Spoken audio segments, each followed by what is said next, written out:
Friends, आपका स्वागत है हमारे YouTube चैनल पर। तो आज देखिए, आज हम पढ़ेंगे रेल सेवक अनुशासन एवं अपील नियम जो है DA रूल, वो पढ़ेंगे, जो कि आपको वैसे भी जानना जरूरी है। यदि आप केंद्र सरकार में या रेलवे में किसी प्रकार के पोस्ट पर हैं, किसी भी पोस्ट पर हैं, तो आपको ये जानना ज़रूरी है कि DA रूल क्या होता है, कैसे हमें चार्जशीट मिलता है, कैसे उसका हम लोग सामना कर सकते हैं, कैसे उसका अपना पक्ष रख सकते हैं। तो इस और उसका SF11 क्या है, SF5 क्या है, SF का जो रूल्स है मानक फॉर्म वो क्या है। तो ये आपको एक तो JEE डिपार्टमेंटल में काम करेगा, और टेक्नीशियन, गुड्स गार्ड, जो डिपार्टमेंटल एग्ज़ाम होता है, सारे परीक्षाओं में ये काम करेंगे। और आपको ये एक ज्ञान भी होगा जो कि एक कर्मचारी को होना चाहिए कि किस गलती पर हमको क्या सज़ा मिल सकती है, हमको किस तरह से अपना काम करना है। तो चलिए शुरू करते हैं। इससे पहले यदि हमारे चैनल पर नए हैं तो चैनल को सब्सक्राइब कर लीजिए। वीडियो अच्छा लगे तो वीडियो को लाइक कीजिए, शेयर कीजिए, कमेंट कीजिए। तो चलिए शुरू करते हैं। इससे पहले आपको बता दें कि ये नोट्स है, आपको व्हाट्सएप के माध्यम से, सबका व्हाट्सएप नंबर मेरे पास है। जिनके पास मेरा नोट्स है उनके पास मेरा व्हाट्सएप नंबर है, और ये उनको भेज दिए जाएंगे। वीडियो अपलोड हो जाएगा अभी, और ये शाम तक आपको भेज दिया जाएगा आपके व्हाट्सएप पर। तो इस एक बार वीडियो देख लीजिए, समझ लीजिए, और बाद में नोट्स से अपना आराम से स्टडी कर लीजिए। तो चलिए शुरू करते हैं। रेल सेवक अनुशासन एवं अपील नियम 1968, ये जो है नियम 1960 में आया था। सबसे पहला प्रश्न आपको यही हो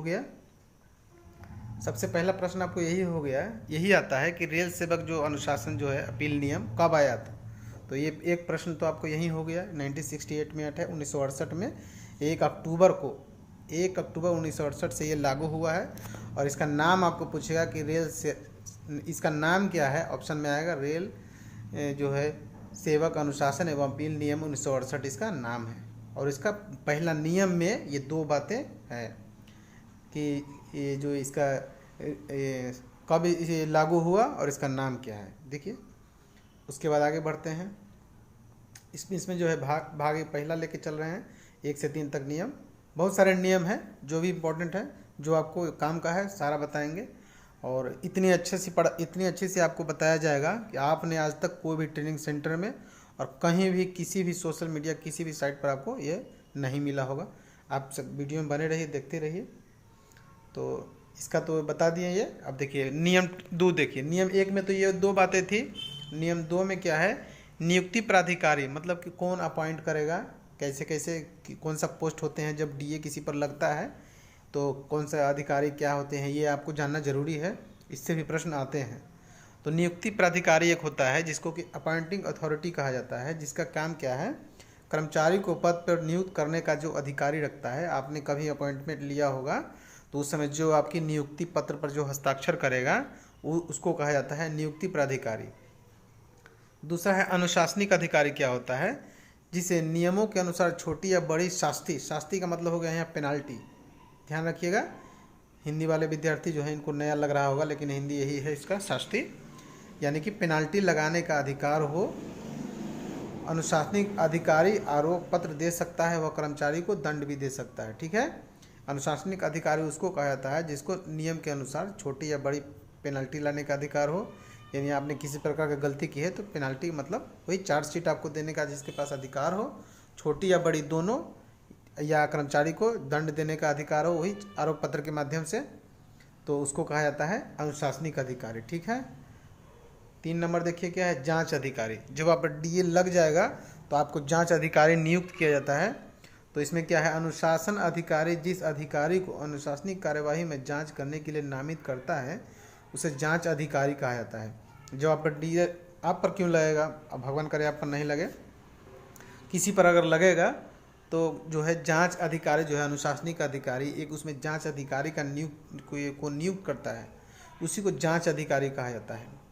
अब देखिए जैसे क्या है, जांच अधिकारी में जो है अनुशासनिक अधिकारी स्वयं भी हो सकता है, लेकिन सामान्यतः वो स्वयं नहीं होता है, वो दूसरे किसी जो एक छोटी सी कमेटी बना के उसको जांच के लिए नामित कर देता है। उसके बाद दूसरा देखिए, कोई एक अधिकारी हो सकता है, कोई एक पर्यवेक्षक या संयुक्त समिति हो सकता है, जो कि किसी प्रकार का किसी कर्मचारी पर कोई लगा है तो आरोप लगा है तो उसकी जांच के लिए होगा। उसके बाद चौथा देखिए क्या है, प्रस्तुति अधिकारी यानी कि प्रेजेंटिंग ऑफिसर।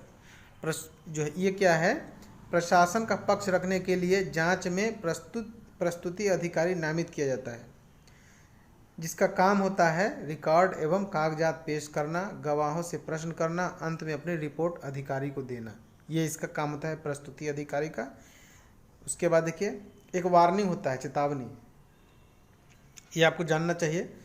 यह कोई दंड नहीं है, यह एक प्रशासनिक प्रक्रिया द्वारा कर्मचारी से स्पष्टीकरण लिया जाता है कि भविष्य में इसकी पुनरावृत्ति नहीं होगी। एक वार्निंग आएगा जो लेटर के रूप में, जिसको चार्जशीट के रूप में भी आ सकता है। इसमें क्या है, लिखित चेतावनी ये सर होगा। और ये जो है सर्विस बुक में एंट्री होता है, आपके बुक में एंट्री हो जाएगा, ताकि अगर दोबारा अगर किसी प्रकार का आप गलती करते हैं तो ये वार्निंग जो है चार्जशीट में, फाइनल लिस्ट में, फाइनल चार्जशीट में बदल जाएगा। इसलिए रेल में कहीं भी आप किसी भी क्षेत्र में आप कार्यरत हों, अच्छी तरह से अपना रेल जो है, जो भी आपका दायित्व है, जो भी आपकी जिम्मेदारी है उसकी निभाइए, ताकि कभी भी आपको पेनाल्टी नहीं मिले। ऐसे ऐसे पेनाल्टीज हैं, अभी सुनिए, वीडियो में बने रहिए कि आपके होश उड़ जाएंगे। नियम 2 बता दिए। नियम 2 में क्या था, नियुक्ति अधिकारी, माने कौन कौन नियुक्त होगा सो होगा। नियम 3 में क्या है, और नियम 1 में क्या है, उसका नाम क्या है, इसकी ये कब से लागू हुआ वो था। और नियम 3 में क्या है, यह नियम निम्न को छोड़कर सभी कर्मचारियों पर लागू होते हैं। ये एकदम VBI है, आपको जेईई के प्रश्न में ये आता है कि जो DA रूल्स जो है, डिसिप्लिन एंड अपील रूल जो है, वो किस पर लागू नहीं होता है। एक होता है अखिल भारतीय सेवा के जो सदस्य होते हैं, यानी कि जो IRS रैंक का जो GM हो गया, इन लोगों पर ये नियम लागू नहीं होता है। RPF पर नहीं होता है। ये आपसे पूछेगा, जरूर पूछेगा, हर प्रश्न परीक्षा में ये प्रश्न आते हैं कि किस पर DA रूल लागू नहीं होता है, तो RPF पर लागू नहीं होता है।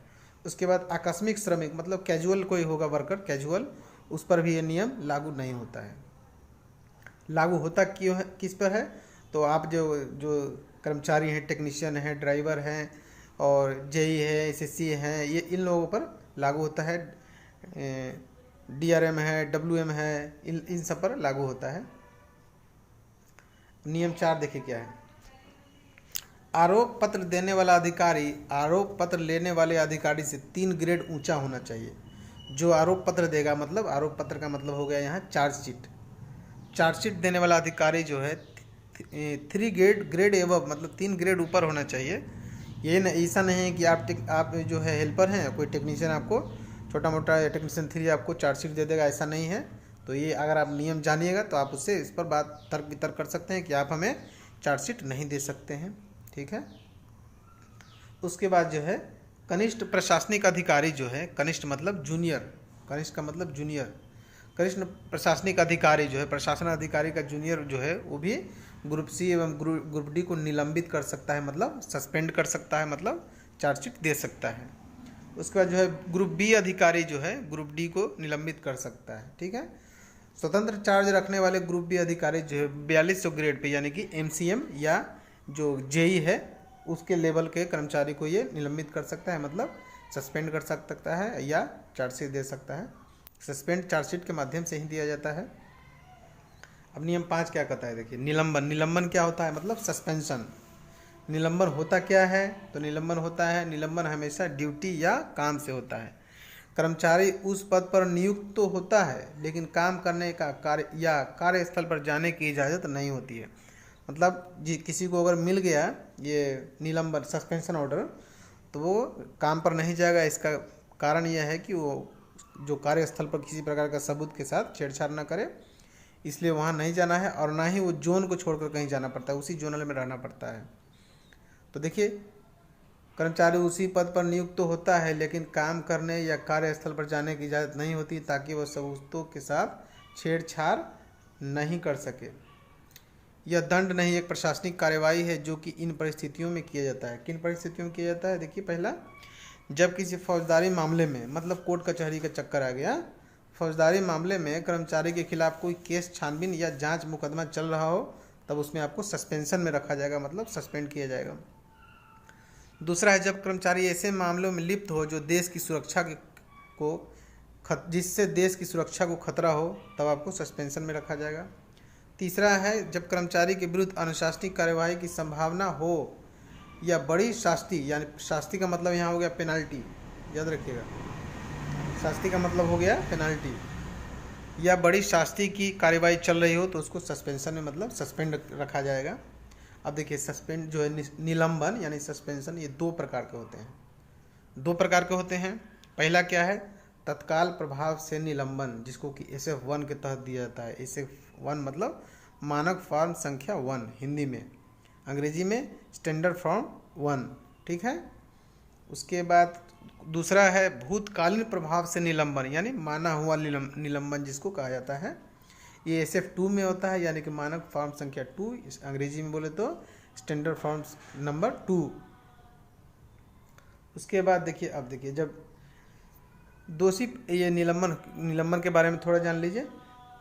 दोषी पाए जाने की तिथि से यदि किसी अपराध के लिए दोषी पाए जाने पर उसे 48 घंटे से अधिक की सजा सुनाई गई हो और उसे ऐसे अभियोग के लिए तुरंत न हटा दिया गया हो तो उसे हिरासत में लिए जाने की तिथि से निलंबित माना जाएगा।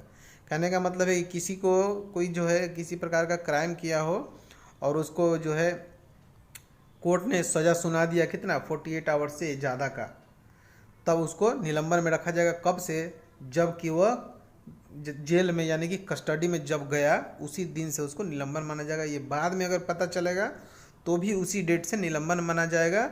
इसीलिए इसको कहा जाता है भूतकालीन प्रभाव से निलंबन, मतलब बाद में पता चलने पर आपको निलंबित कर दिया जाएगा उस डेट से। और तत्काल में होता है कि तुरंत का तुरंत। तो दो जान गए, ये दूसरा के बारे में था। अच्छा, किसी अपराध, इसके बारे में देखिए, किसी आपराधिक आरोप अथवा अन्य कारणों से 48 घंटे से हिरासत में लिया गया हो, मतलब जेल में आप हैं और 48 घंटा से ज़्यादा का जेल में आपका बीत गया, तो आपको जिस डेट में जेल में यानी कस्टडी में जिस डेट में रहे हैं उसी डेट से आपको निलंबित माना जाएगा। यदि बाद में भी पता चलेगा तो भी उसी डेट से निलंबित माना जाएगा। उसके बाद देखिए, यदि किसी रेल सेवक को रेल सेवा से बर्खास्त, सेवा से पृथक मतलब सेवा से अलग कर दिया जाए, अनिवार्य सेवा निवृत्ति मतलब कंपलसरी रिटायरमेंट उसको बोला जाता है, कंपलसरी रिटायरमेंट, अनिवार्य सेवानिवृत्ति कर दिया गया हो, परंतु बाद में सक्षम अपीलीय प्राधिकारी द्वारा न्यायालय द्वारा उसके प्रतिवेदन पर विचार करते हुए मामले को पुनः अथवा किसी अन्य निर्देश के साथ लौटा दिया गया हो तो रेल सेवक को बर्खास्तगी, सेवा से पृथक अथवा अनिवार्य सेवानिवृत्ति की मूल तिथि से निलंबित माना जाएगा। कहने का मतलब है कि बर्खास्त कर दिया, किसी रेल कर्मी को बर्खास्त कर दिया। अब बाद में पता चला कि कोर्ट में उन्होंने केस किया है तो कोर्ट वाला बोला है कि ठीक है, इस पर सुनवाई चलेगी, आगे जो होगा कार्यवाही होगा, इस पर कुछ ऑर्डर आया है, तो उसका कुछ दावा हो गया रेलवे में कि ठीक है हम भविष्य में इसमें नियुक्त हो जाएंगे, लेकिन उसको जब कस्टडी में गया होगा तब से उसको निलंबित ही माना जाएगा, ये बोल रहा है, ठीक है। उसके बाद जो है, किसी भी रेल सेवक पर जारी निलंबन आदेश तब तक लागू रहेगा जब तक कि संबंधित सक्षम प्राधिकारी द्वारा संशोधित या रद्द न किया गया हो। ये निलंबन का आदेश है जो तब तक लागू रहेगा जब तक जो है सक्षम अधिकारी, मतलब जो आपको निलंबित किया है वो आपको ये लेटर के माध्यम से उसको रद्द न कर दिया जाए या संशोधित न किया जाए, मतलब उसमें चेंज भी कुछ कर सकता है, मतलब अब सज़ा कम ज़्यादा भी वो लोग कर सकते हैं। तो जब तक ये वही लेटर के माध्यम से आपको पता चलेगा कि आपका नहीं, जिनका होगा उनको, कि निलंबन हो गया है रद्द या नहीं। दूसरा है निलंबन की 90 दिन की समाप्ति के पहले पुनरीक्षा समिति का गठन करना आवश्यक है। यानी किसी को सस्पेंड कर दिया गया तो उसको एक समिति गठित किया जाता है, उसको इसके जांच के बारे में, उसके रिपोर्ट के बारे में, उसके प्रोग्रेस के बारे में। तो उस समिति का गठन जो है 90 दिन से पहले कर देना चाहिए। ये जो अंक वाला डिजिट वाला जो भी आएगा वो आपको एग्जाम्स के व्यू से बहुत ही इंपॉर्टेंट है, तो ये 90 वाला याद रखिएगा कि 90 दिन के अंदर कमेटी का गठन हो जाना चाहिए, जो कि सामान्य अपीलीय प्राधिकारी द्वारा गठित की जाएगी, जिसमें निलंबन करने वाले प्राधिकारी सहित 2 अन्य कर्मी जो कि निलंबन करने वाले प्राधिकारी से नीचे के पद के नहीं होंगे। निलंबन को एक बार में 180 दिन में अधिक नहीं बढ़ाया जा सकता, मतलब 180 दिन में इसका काम फैसला जो भी है उसका कर लेना चाहिए, यानी कि 6 महीना आपको याद रखना है ये बतवा। और दूसरा देखिए क्या है इसमें मेन इंपॉर्टेंट क्या है कि जो निलंबन का जो अधिकारी होगा अपीलीय प्राधिकारी द्वारा गठित की जाएगी, जिसमें निलंबन करने वाले प्राधिकारी सहित 2 अन्य कर्मी जो निलंबन करने वाले अधिकारी से नीचे के पद के नहीं होना चाहिए। जो गठित होगा कमेटी निलंबन करने वाले अधिकारी से नीचे का अगर कोई समिति गठित किया जाएगा, मान लिया कि ए किसी को सस्पेंड कर दिया, ए किसी को 1 को सस्पेंड कर दिया, ठीक है। जब कमेटी गठित होगा तो ए के नीचे वाला लोग कमेटी में आएगा, ए के नीचे वाला, तो इसका प्रभाव से क्या है, जो भी निर्णय ये देगा उसी को ये लोग मान लेगा, तो इसको क्या होगा, सजा किसी न प्रकार का हो सकता है। लेकिन यही इसके ऊपर का कमेटी में गठन होगा तो इसका बात नहीं सुनेगा, वो अपना बात सुनेगा, यानी कि सच की तरफ जाएगा। तो आपको यही बता रहा है, ठीक है। दूसरा देखिए निलंबन, इसको जरा ध्यान से आप लोग पढ़िएगा बैठ के, एक बार, दो बार, तीन बार वीडियो देखिएगा तो आपको पूरा दिमाग में फिट हो जाएगा और हमेशा के लिए फिट हो जाएगा। निलंबन आदेश के विरुद्ध जो अपील होता है, ये देखिए निलंबन, जो हम किसी को सस्पेंड कर दिया तो उसके विरुद्ध में जो है अपील कैसे करेंगे इसके बारे में है। तो इसमें क्या है, निलंबन आदेश के विरुद्ध अथवा जीवन निर्वाह भत्ते की राशि निर्धारित करने के विरुद्ध निलंबित करने वाले अधिकारी से ऊपर के अधिकारी के समक्ष अपील की जा सकती है। मतलब जो निलंबित कर दिया है, जो सस्पेंड कर दिया है, उसके ऊपर के अधिकारी से निलंबन के विरोध में, या निलंबन अगर हो गया है सस्पेंड, उस दौरान वेतन भत्ता, जो हम लोग कुछ लोग वेतन भत्ता भी कुछ मिलता है, वो कितना मिलता है वो भी बताएंगे, तो उसके विरोध में अपील उसको किया जा सकता है कि हमें ये गलत तरीके से निलंबित किया गया है, हमसे गलती नहीं हुई है, या हमें इस तरह से भत्ता के लिए अपील की जा सकती है। और अपील करने की सीमा जो है 45 दिन के अंदर, निलंबित जिस डेट से हुआ है उस डेट के 45 दिन के अंदर जो है उसको जो है, जो निलंबित जो कर्मचारी है उसको अपना जो रिपोर्ट जो है अपना अपील कर देना है 45 दिन के भीतर, ठीक है। ये आपको ध्यान रखना है। और ये जो आदेश जो है निलंबन तारीख से गिनी जाएगी, निलंबित होगा उसी तारीख से 45 दिन के भीतर जो है अपील करना है। उसके बाद 3 माह के भीतर निपटारा, किसी भी रेल सेवक के विरुद्ध अनुशासनिक कार्यवाही 3 माह के भीतर कर देने का हर संभव प्रयास किया जाना चाहिए, ये आपको रूल्स में बोलता है। उसके बाद देखिए निलंबन के दौरान भत्ता क्या मिलता है वो देखिए। निलंबन के दौरान भत्ता वेतन का आधा, यानी LHAP, जब LHAP कोई आदमी लगाता है सिक में तो उसको डबल करके फुल पेमेंट ले सकता है, जो कि हमने आपको बताया है छुट्टी के नियम में। लेकिन जब निलंबन रहेगा तो उसको LHAP के बराबर 3 महीने के लिए पेमेंट मिलता रहेगा, 3 महीने के लिए पेमेंट मिलता रहेगा।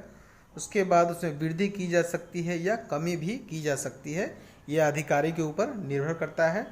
लेकिन वेतन का 75% से अधिक आपको नहीं मिलेगा, जो बेसिक जो आपका वेतन बनता है उसका 75% से ज़्यादा नहीं मिलेगा।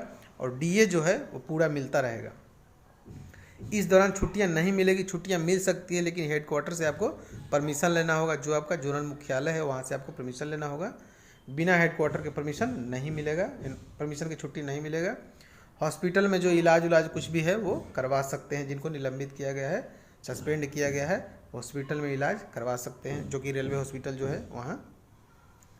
उसके बाद निलंबित कर्मचारी के उत्तरदायित्व कारणों से होती है, तो उसके अगर साबित हो रहा है कि निलंबित जो है कर्मचारी की गलती से हुआ है तो उसका वेतन का 25% ही मिलेगा, लेकिन DA उसको पूरा मिलेगा, ठीक है। आगे बढ़ते हैं। साथ ही कर्मचारी को ये लिखित में देना होगा, जो भत्ता वो प्राप्त करेंगे उसको पाने के लिए लिखित में देना होगा कि इस दौरान अन्य रोजगार नहीं कर रहा है, ठीक है। उसके बाद देखिए प्रशासनिक अधिकारी जो विभिन्न अवसरों पर रेलवे बोर्ड द्वारा जारी किए जाते हैं प्रशासनिक आदेश। पहला आदेश है, किसी भी रेल सेवक को लिखित आदेश के अंतर्गत ही निलंबित किया जाएगा, ठीक है। ये नहीं कि मुंह से बोल दिया कि ठीक है आप सस्पेंड हैं, जाइए घरे। तो कोई आदमी जो है गरीब आदमी है, कम पढ़ा लिखा है, किसी तरह नौकरी हो गई है, तो बेचारा क्या करे, घर जाके बैठ जाएगा, कुछ करेगा नहीं, और बहुत दिन तक छुट्टी में घर में रह जाएगा। तो उसी आधार पर फिर वही कर्मचारी उसको उसी आधार पर बोलेगा कि इतना दिन से क्यों नहीं आया। तो आप जो निलंबित कर्मचारी वो बोलेगा कि आपने हमें ये बोला कि निलंबित है, तो बोलेगा कहाँ है, क्या है, दिखाओ, लिखा लेटर दिखाओ। तो इतना आपको याद रखना है कि चार्जशीट या निलंबन का कोई भी कार्यवाही जो है बिना लिखित आदेश के नहीं माना जाएगा। लिखित होना चाहिए, मौखिक नहीं होना चाहिए, बोलने से नहीं होगा, लिखित होना चाहिए, ठीक है। दूसरा है, निलंबन का आदेश मानक फॉर्म पर ही दिए जाएंगे, जैसे SF1, SF2, SF3, इस तरह का एक छपाया फॉर्म आता है, उसी पर जो निलंबन या चार्जशीट जो आरोप होता है उस पर कर्मचारी का नाम, उसका पोस्ट, उसने क्या गलती की है, जो निलंबित करने वाला जो अधिकारी होता है उसका हस्ताक्षर, उसका पोस्ट, ये सब उसमें भरा जाता है। उसी आधार पर ही निलंबन होगा, ऑफिशियल लेटर जारी करके। ठीक है। निलंबन का सहारा केवल उन्हीं मामलों में लिया जाना चाहिए जिसमें कार्यवाही समापन के बाद दीर्घ शास्ति मतलब मेजर पेनल्टी, बड़ा जो है पेनल्टी होता है, दिए जाने वाले हो, ना कि लघु शास्ति। मतलब निलंबन का जो सहारा, निलंबन उसी मामले में होना चाहिए जिससे लगे कि मेजर पेनल्टी मतलब बहुत बड़ा काम, गलत काम हो गया है, तब उसमें निलंबन का सहारा लिया जाना चाहिए। छोटे वाला में निलंबन नहीं होता है, मतलब सस्पेंड छोटा मोटा में नहीं होता है। छोटा मोटा में आपको पास रोक दिया जाएगा, पीटीओ रोक दिया जाएगा, इंक्रीमेंट रोक दिया जाएगा, वो भी आपको हम बताएंगे अभी आगे कि मेजर पेनल्टी क्या होता है, माइनर पेनल्टी क्या होता है, दीर्घ शास्ति क्या होता है, लघु शास्ति क्या होता है। ठीक है। अब देखिए मानक फॉर्म क्या क्या होते हैं जो आपने सुना होगा, अभी आपको उसके बारे में पूरा डिटेल बढ़िया से आपको बताया जाएगा। देखिए SF1 में क्या है, निलंबन है मतलब सस्पेंशन।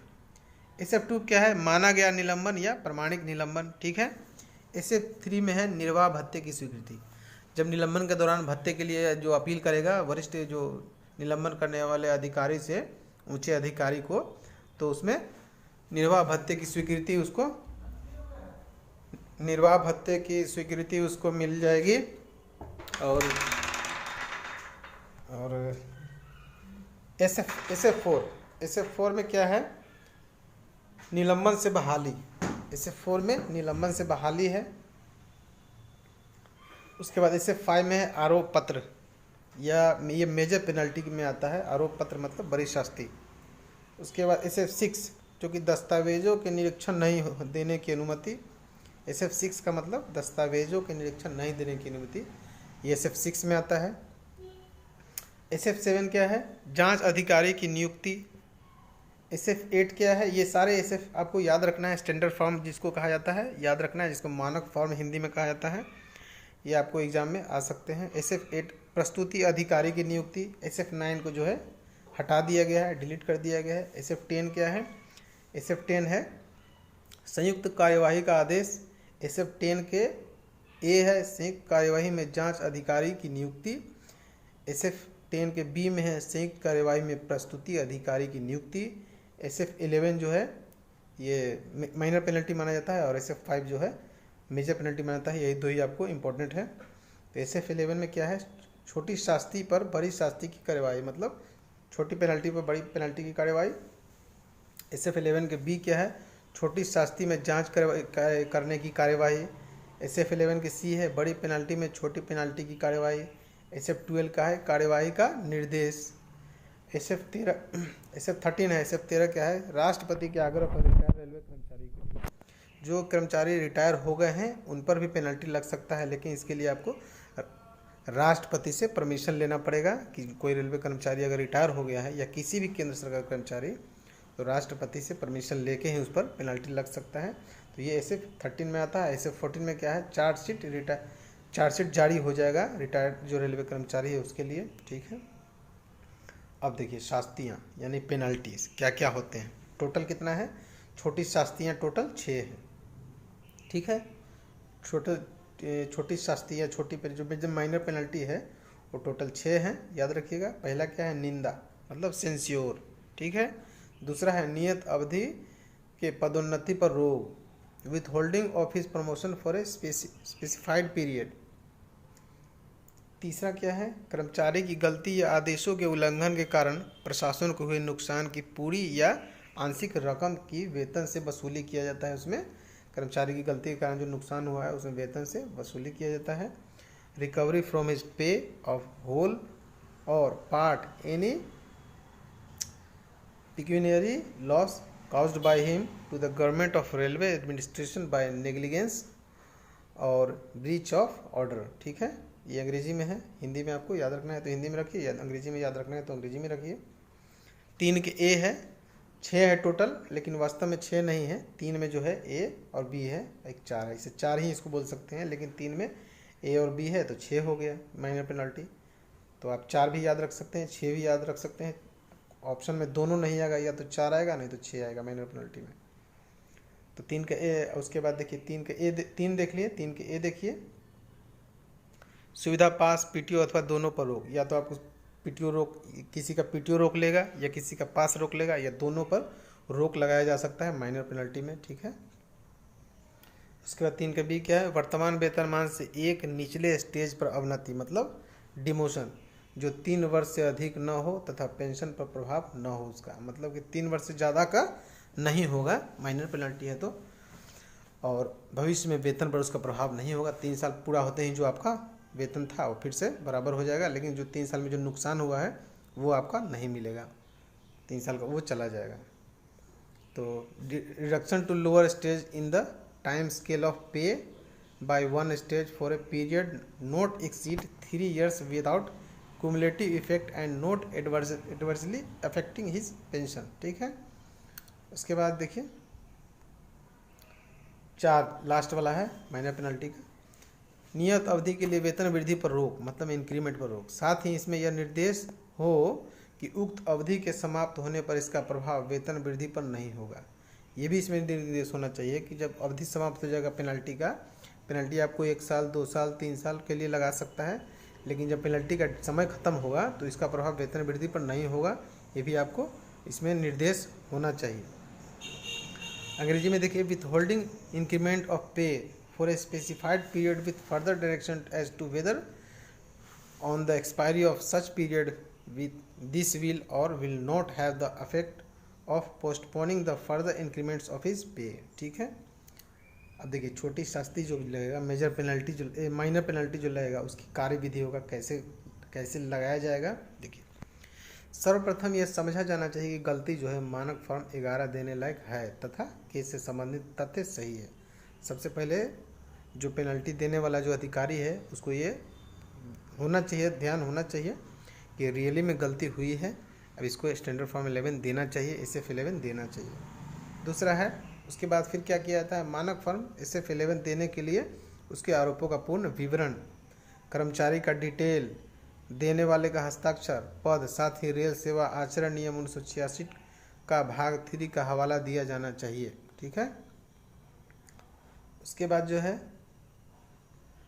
कर्मचारी 10 दिन के अंदर इस पर अपना प्रतिवेदन देगा। 10 दिन के अंदर आप सबको टाइम रहेगा, किसी को जो निलंबित कर्मचारी है उनको 10 दिन का समय रहेगा। 10 दिन के अंदर आप उसके बारे में लिख के दे सकते हैं और देना ही चाहिए। अगर नहीं दिया जाता है तो कर्मचारी एक तरफा फैसला, आपको निलंबित अधिकारी एक तरफा फैसला ले लेगा, जो भी आपको उसको उचित लगेगा वो सज़ा दे सकता है, उसके पास अधिकार है।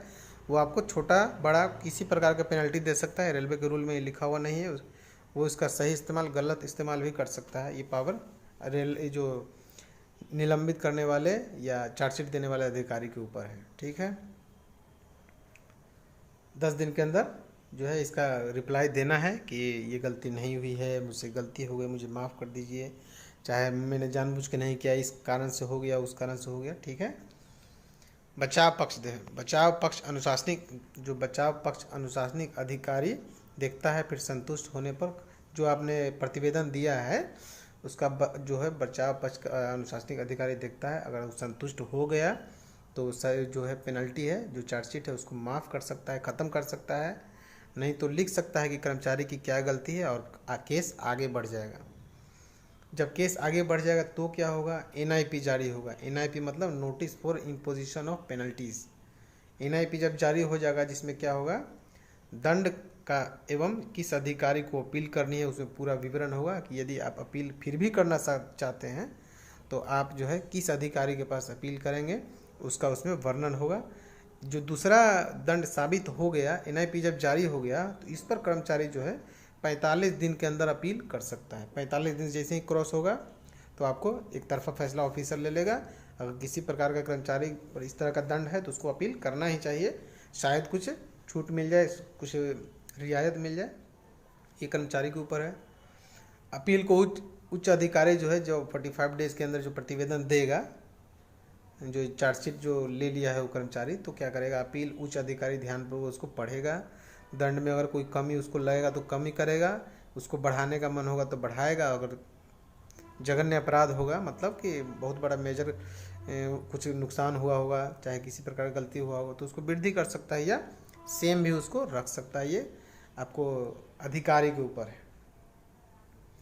उसके बाद अगर कर्मचारी कोई अपील नहीं करता है, तो जांच में सहयोग नहीं करता है, तो शासकीय प्राधिकारी एक पक्षीय कार्रवाई करने का निर्णय ले सकता है, उसमें नुकसान कर्मचारी को हो सकता है, इसलिए हर कर्मचारी को ये इस पर अपील करना चाहिए। अगर गलतियाँ एक जानबूझ के किया जाता है, एक हो जाती है, तो उसमें आपको ध्यान रखना है। ठीक है, ये आपके जानकारी के लिए बहुत ही अच्छा है। अब देखिए मेजर पेनल्टी क्या, वो तो माइनर पेनल्टी था, पास पीटीओ रोकना, वेतन रोकना, इंक्रीमेंट रोकना। में बड़ी शास्तियाँ क्या है, नियत अवधि के लिए वेतन क्रम के निचले स्टेज पर अवनति। नियत अवधि के लिए कोई फिक्स टाइम के लिए निचले स्टेज एक पोस्ट डाउन हो जाएगा। यदि कोई टेक्नीशियन जो 1 है तो उसको 2 कर दिया जाएगा, एक पोस्ट नीचे कर दिया जाएगा। ये कोई जेई है तो उसको एक पोस्ट नीचे कर दिया जाएगा। कोई एसएससी है तो उसको जेई बना दिया जाएगा, जिसमें यह निर्देश हो कि अवधि के समाप्त होने पर अवनति का प्रभाव भावी वेतन वृद्धि पर होगा या नहीं। उसमें था माइनर में कि नहीं होगा, ये देना चाहिए, लेकिन मेजर में क्या है कि होगा कि नहीं होगा, एक कर्मचारी के ऊपर है कि अगर भविष्य में पेनल्टी 3 साल के लिए उसको जेई 3 साल के लिए एसएससी से जेई अगर बना दिया किसी को, जब 3 साल समाप्त हो जाएगा उस समय वो एसएससी रहेगा कि जेई रहेगा, इसका भी उसमें लिखित होना चाहिए। जो मेजर पेनल्टी है जो कि नंबर 5 में आता है। ठीक है, इसे 5 होता है इसे 5 जो मानक फर्म संख्या है उसी के अंतर्गत मेजर पेनल्टी आता है, और उसमें जो भी है ये इस तरह से reduction to lower stage in the time scale of pay for a specified period with further direction as to whether on the expiry of such period the reduction will or will not have the effect of postponing the further increments of his pay। ठीक है। 6 देखिए, किसी निचले वेतन क्रम, grade, पद या सेवा में अवनति, साथ में यह निर्देश दिए गए हों कि किन शर्तों पर उस ग्रेड, पद या सेवा में उसे वापस लिया जाएगा अथवा नहीं वापस लेने पर उसकी वरीयता और वेतन का क्या होगा। ये जो मेजर पेनल्टी है 6 नंबर का, इसमें क्या है कि निचले क्रम में आपको ग्रेड कम किया जा सकता है, पहला, पद एक डाउन किया जा सकता है, पहला, सेवा जो आप दे रहे हैं किसी प्रकार के अच्छे टेबल पर बैठे हैं तो उसमें आपको जूनियर तरह के काम के लिए लगाया जा सकता है, इस तरह से आपको। लेकिन इसमें सब कंडीशन यह है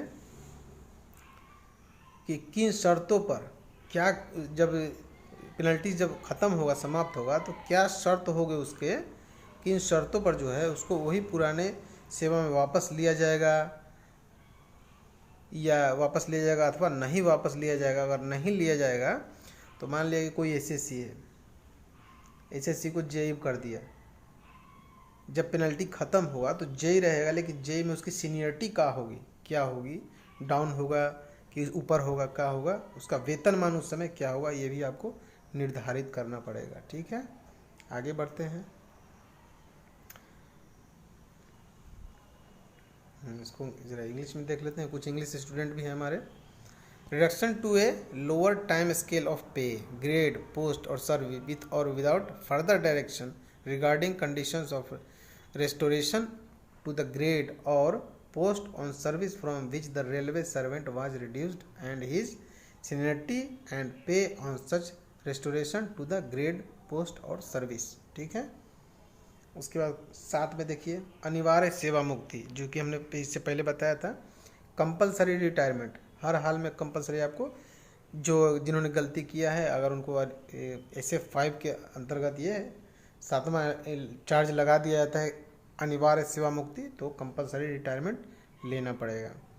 8वां है सेवा से हटाना, जो भविष्य में सरकारी नौकरी के लिए योग्य हो, रिमूवल फ्रॉम सर्विस। ठीक है, रिमूवल फ्रॉम सर्विस है, इसमें क्या है, और एक होता है डिसमिसल फ्रॉम सर्विस। ठीक है, तो रिमूवल फ्रॉम सर्विस दिया जा सकता है, जिसमें क्या है कि भविष्य में अगर एबिलिटी है, एज बचा हुआ है, पढ़ने लिखने में अच्छा है, तो आप दूसरी नौकरी भी कर सकते हैं।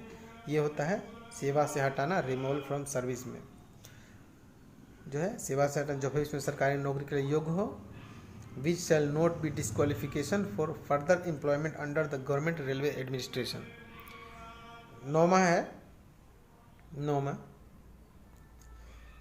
बर्खास्त करना, पदच्युति, जो भविष्य में सरकारी नौकरी के लिए अयोग्य हो, मतलब भविष्य में उनको सरकारी नौकरी नहीं, किसी भी सरकारी क्षेत्र में उनको नौकरी नहीं दिया जाएगा, बिल्कुल उनको डिसमिस कर दिया जाएगा।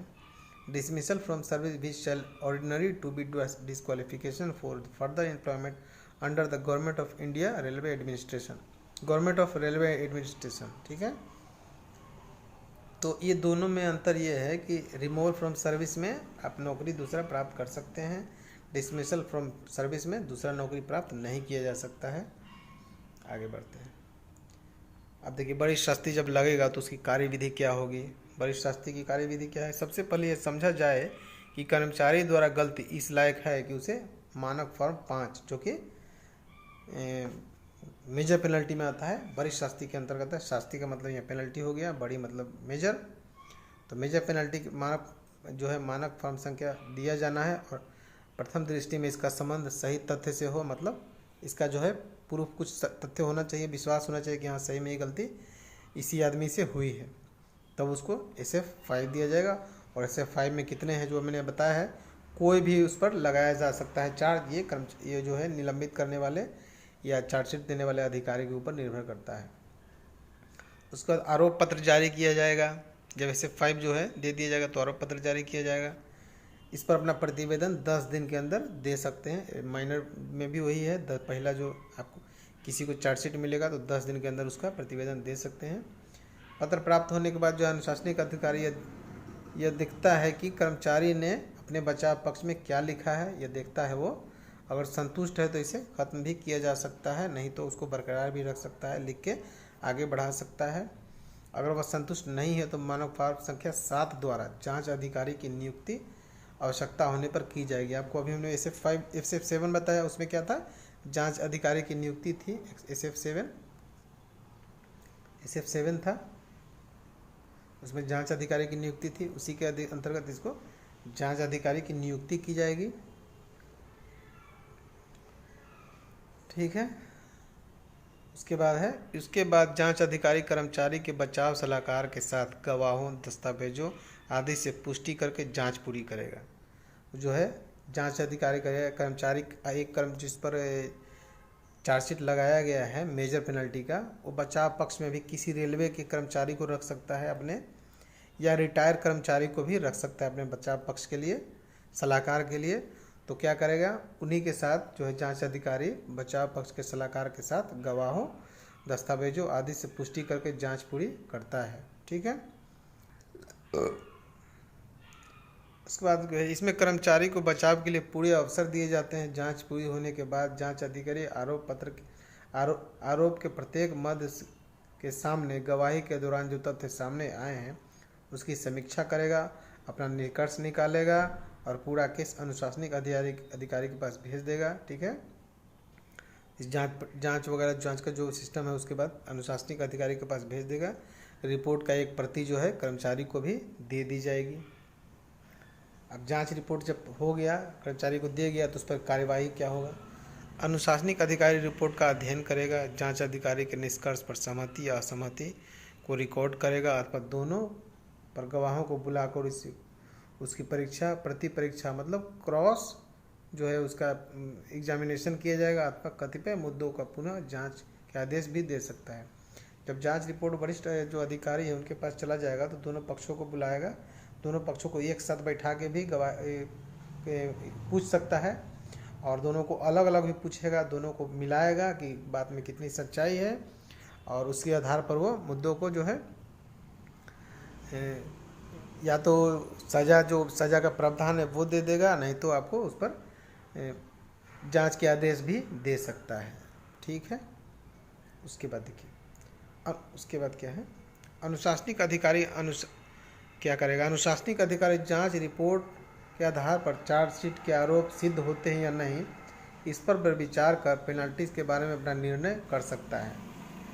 यदि वह पेनल्टी उसकी क्षमता में है तो अपना आदेश लिख देगा, अन्यथा सक्षम अधिकारी के पास भेज देगा। जो जांच अनुशासनिक अधिकारी जो है जांच अधिकारी की रिपोर्ट के आधार पर चार्जशीट के विरुद्ध के आरोप अगर सिद्ध होते हैं तो क्या करेगा, उसका दंड जो है इनमें से जो भी मेजर पेनल्टी का जो भी दंड है उसमें से कोई एक दे सकता है। अगर उसकी देने की क्षमता नहीं है तो अपने से ऊंचे पोस्ट वाले अधिकारी के पास इसको भेज देगा। ठीक है, उसके बाद क्या होगा, NIP जारी, NIP हो जाएगा जारी। NIP क्या होता है, अभी तुम थोड़ा पहले बताए हैं। यह कार्यवाही का सबसे अंतिम चरण है जिसमें पेनाल्टी के आरोप का उल्लेख होगा। अपील तथा अपील किस अधिकारी को की जा सकती है, एनआईपी में लिखा होगा कि किस अधिकारी के पास अपील किया जा सकता है, उसकी सूचना होगी और कर्मचारी को व्यक्तिगत रूप से यह प्राप्त कराया जाएगा इसकी कॉपी, ताकि वो अपना जो ऊंचे के जो अधिकारी हैं उनको ये अपील वगैरह कुछ भी कर सके। तो डीए रूल्स में बहुत ही इम्पोर्टेंट था। इतना ही था। वीडियो को लाइक कीजिए और जय हिंद दोस्तों।